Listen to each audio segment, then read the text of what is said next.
The new pea gargoyle's in, so now we need to take some fancy photos. How'd we get that done with such a cheap budget? Let's take a look and see how we are able to buy some Home Depot goods, a little cutting and sawing, a little bit of assembly. So we've moved our monstrosity of a camera rig, if you will, trying to make the bottle shots. And it just keeps getting bigger. Made this wooden thing so that we can put more bounce cards to make the light hit more of the bottle. And when you need a giant diffuser for your cheap lights, buy $4 worth of wood, $5 worth of metal corners, and online you can get the diffusion fabric for about 10 bucks to cover this and make a really big 3x5 diffusion panel for roughly 20 bucks. The frame's done. We're gonna put the diffusion material on it and pop it in staples. So this process went pretty quick.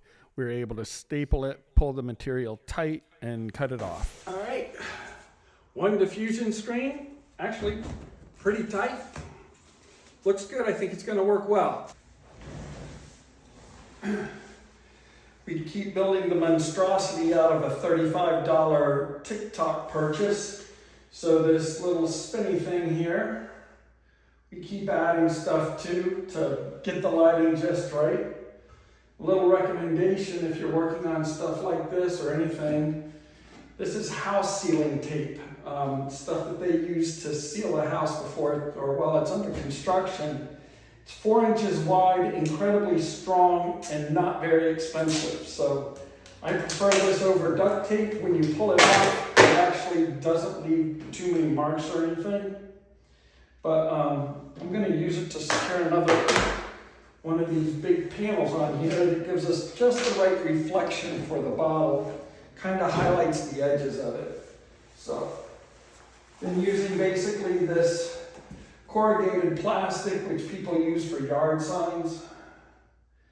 I find it works really well as reflective material, bounce cards and such. And again, not expensive. So we'll just stick it up here,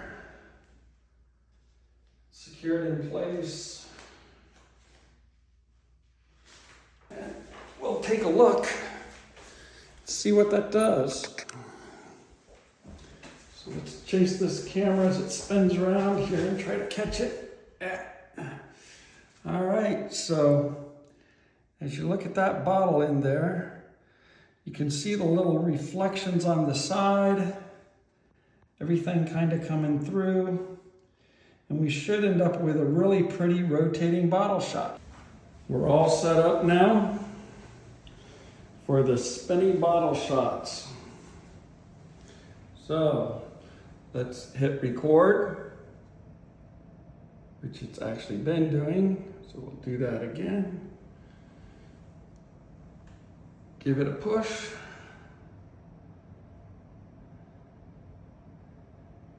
And we let it do a whole lap on its own. And then we stop it and go at it.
So quick lesson learned there. Make sure everything's moved out of the way before you spin the contraption.